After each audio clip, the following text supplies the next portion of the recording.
보겠습니다. 예레미야 37장 9절 다 같이 한 목소리로 읽겠습니다. 시작. 여호와께서 이와 같이 말씀하시니라.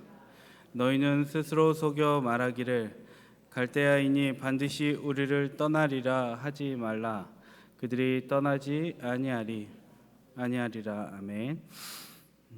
오늘 예레미야 37장 9절 말씀을 통해 자신을 속이지 말라라는 제목으로 하나님 말씀 전하겠습니다. 바벨론이 유다를 공격했습니다. 대부분의 도시들이 점령당했고 또 예루살렘이 포위당했습니다. 오늘 본문 1절부터인데요. 1절을 보시면 느부갓네살 왕이 시드기야를 유다의 꼭두가시 왕으로 세웁니다.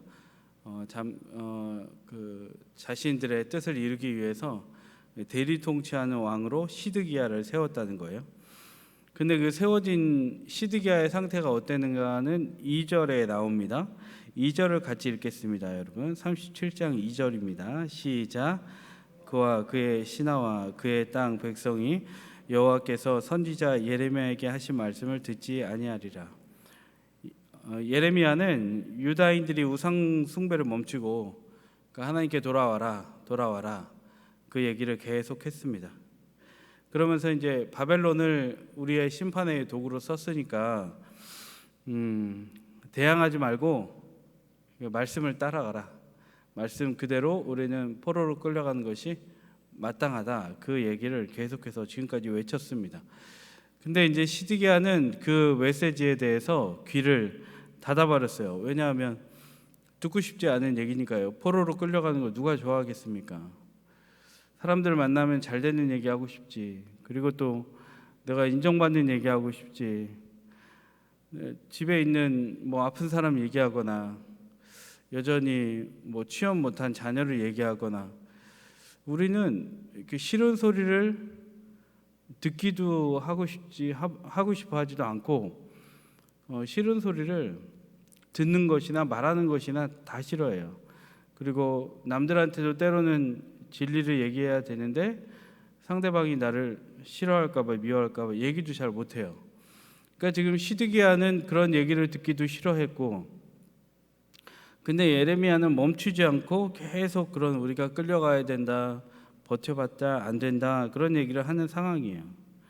그러면서 이제 시드기야는 또 한 대상을 의지했는데 그게 누구냐면 바벨론이 유다를 끌고 가니까 이제는 또 다른 나라인 애굽이라는 나라를 의지했어요.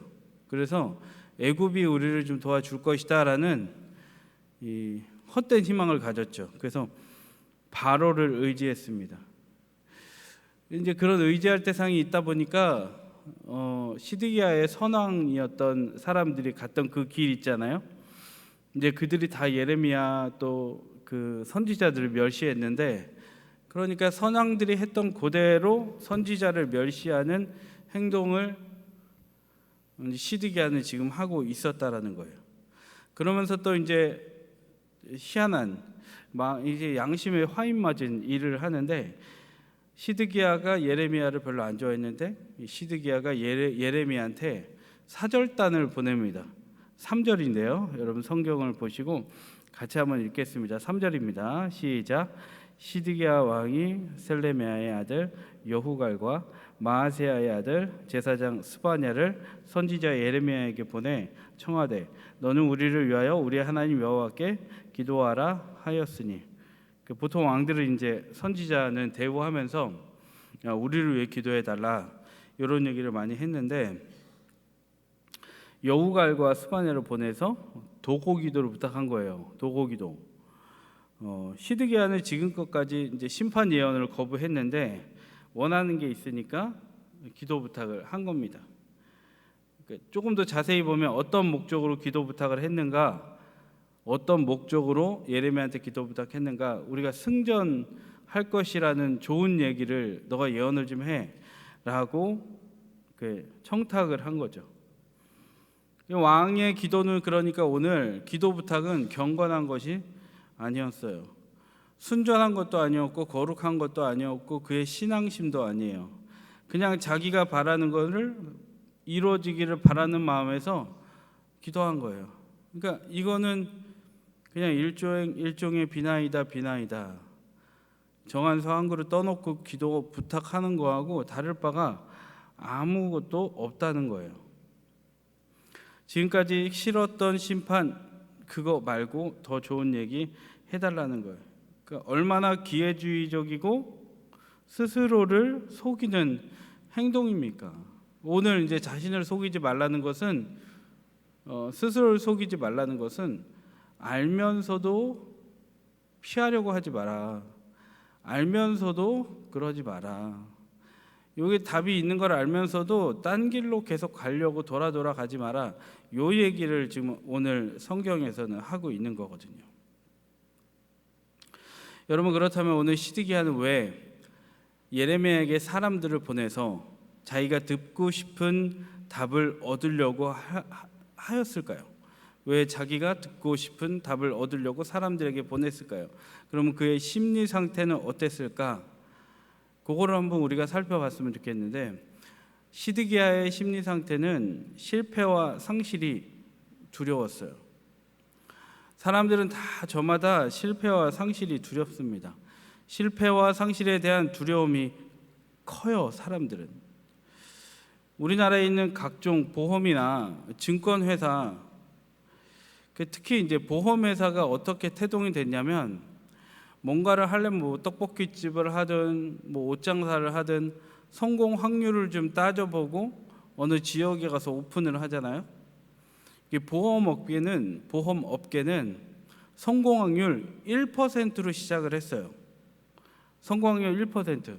왜 그랬냐면 처음에는 누가 자기 돈을 아직도 일어나지 않은 일에 대비해서 쓰겠냐. 보험은 그런 거잖아요. 아직 일어나지 않은 일을 대비하기 위해서 이렇게 우리가 들어놓는 거잖아요. 예비하는 마음으로. 그러니까 누가 자기 돈을 아직도 일어나지 않은 일에 대해서 쓰겠냐. 그래갖고 이제 보험을 시작한 사람들도 반신반의하면서 이 보험을 시작했어요. 여러분, 그러나 현재는 어떻죠? 보험 금융업계는 뭐 변동금리 그리고 고정금리 이런 걸 계속해서 바꿔가면서 사람들의 불안을 자극하고 호황을 넘어서 여러분 활황을 맞이하고 있어요. 왜냐하면 사람의 심리를 이용한 거거든요. 사람들이 불안하니까 이거 하니까 되네? 그러니까 계속 그런 일을 시도하는 거예요. 여러분, 그렇게 사람의 사는 일생은 언제나 불안한 현장이에요. 이 땅을 우리가 잘 봐야 되는데 이 땅을 살면서 불안하지 않기 위해서는 우리 주님 완전하게 오시는 그 주재림의 날까지는 불안이 완전히 이 땅에 있는 한 그 요소들은 완전히 걷어지지 않는다는 것을 우리는 알아야 할 줄로 믿습니다. 불은 안이 불자잖아요. 편안할 안자에다가. 그러니까 편안함이 없는 것, 그것이 우리가 사는 세상이라는 거예요. 그래서 제가 주일날 그 사주 아닌 사명으로 살자라는 그 보기슈 특강을 말씀을 전했는데 거기서도 사람들이 자꾸 점을 치고 사주를 보고 그런 이유가 불안하기 때문이에요.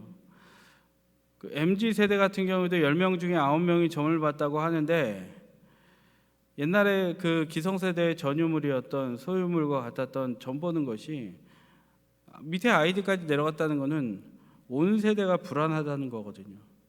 그래서 안전장치를 두기 위해서 사주팔자를 본다는 거예요. 근데 우리나라는 종교의 나라거든요.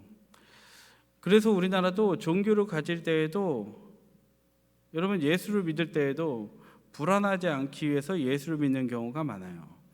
그래서 예수를 믿으면 불안의 요소들이 거쳐지겠지, 불안의 소재가 없어지겠지, 그런 마음으로 신앙을 하는 경우가 많다는 거예요.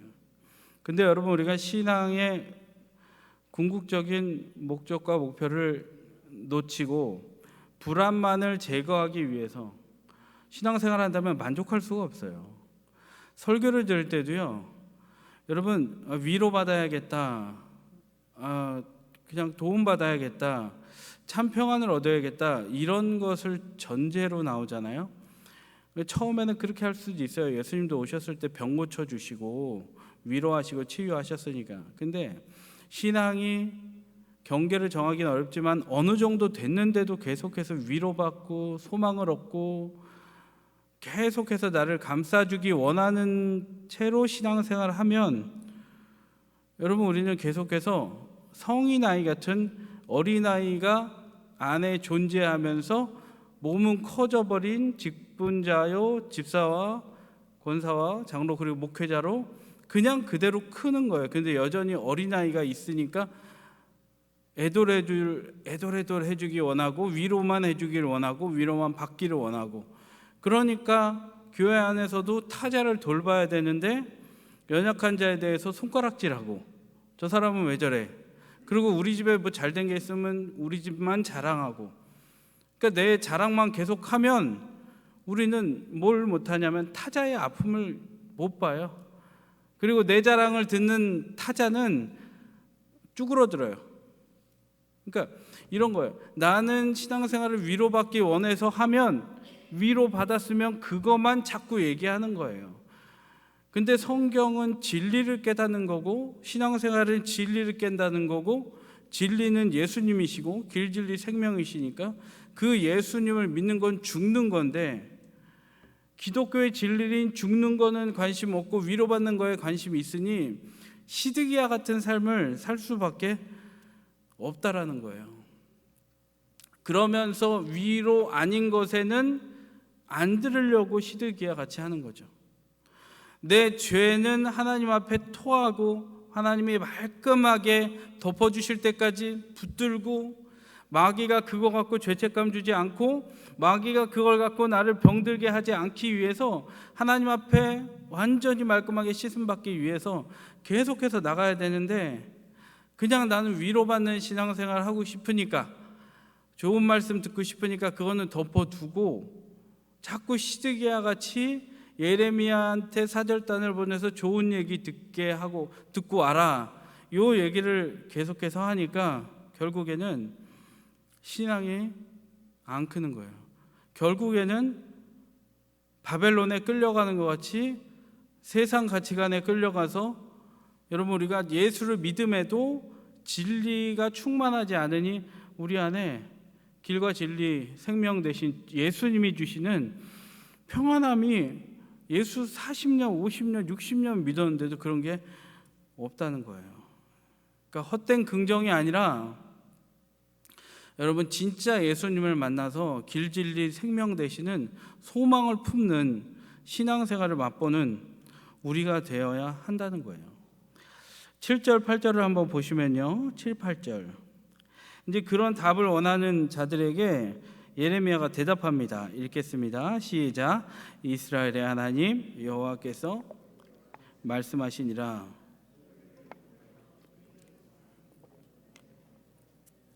너희를 도려오고 나왔던 바로의 군대는 자기 땅 애굽으로 돌아가겠고, 갈대아인이 다시 와서 이 성을 쳐서 빼앗아 불사르리라.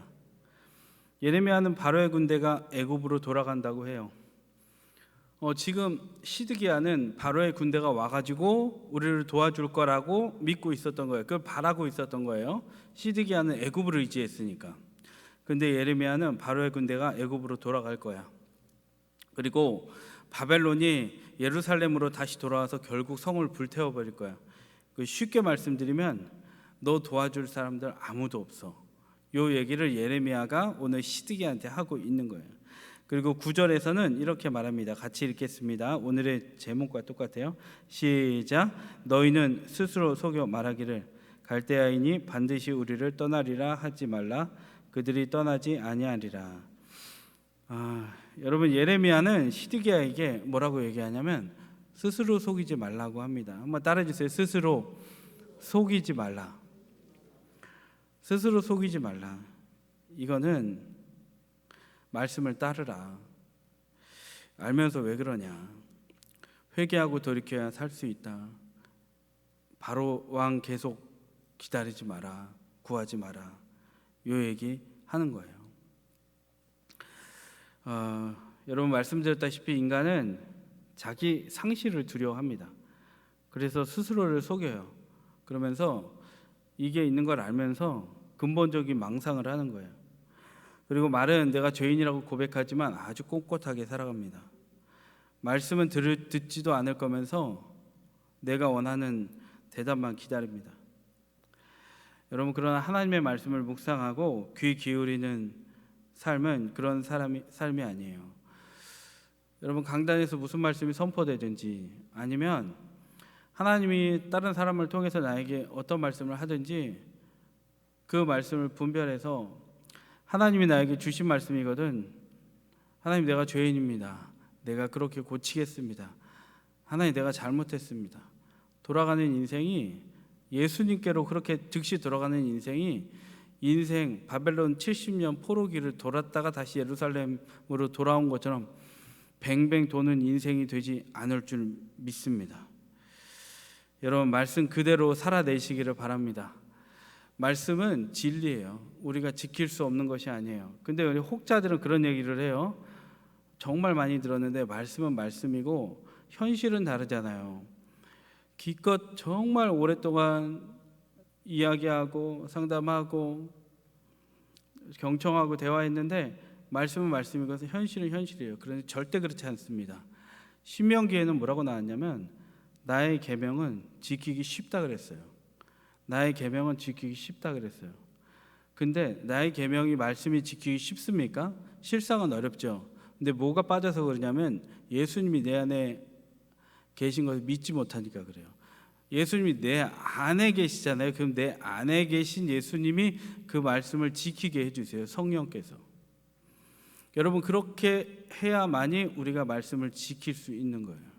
그래야 종말의 신앙을 가질 수 있는 거고, 그래야 오늘 들은 말씀도 회피하지 않는 거예요. 말씀을 적용하고 결론을 맺겠습니다. 우리는 남을 미워하지 말아야 된다는 걸 알아요. 그리고 남을 애매히 고난 주지 말아야 된다는 것도 알아요. 그리고 남을 사랑해야 된다는 것도 알아요. 그리고 우리는 나에게 하나님이 꿈과 소망을 주셨으면 그걸 계속 도전해 나가야 하는 것도 알아요. 그런데 우리의 마음에는 잠재된 두려움이 있어요. 실패하지 않을까? 그리고 내가 남한테 이렇게 하면 내가 또 손해보지 않을까? 나만 억울하지 않을까? 여러분, 잠재된 두려움이 있습니다. 그리고 이건 말씀이야. 어떻게 다 지켜? 이런 생각이 우리 안에 있어요. 그러나 하나님은 말씀 지킬 수 있다고 말해 주십니다. 말씀은 어렵다. 지키기 어렵다. 하나님의 뜻대로 가기 어렵다. 이거는 자신을 속이는 겁니다. 오늘 시드기야가 그랬어요. 알면서도 포로에 끌려가지 않고 다른 방법 찾았어요. 우리도 마찬가지입니다. 다른 방법 찾는 것이 아니라 말씀을 그대로 살아서 자기 말씀을 속이고 자기를 속이는 인생 아니라 말씀 그대로 이루어질 걸 믿고 말씀에 순종하는 인생을 살 때 오늘도 승리하게 될 줄로 믿습니다. 기도하겠습니다.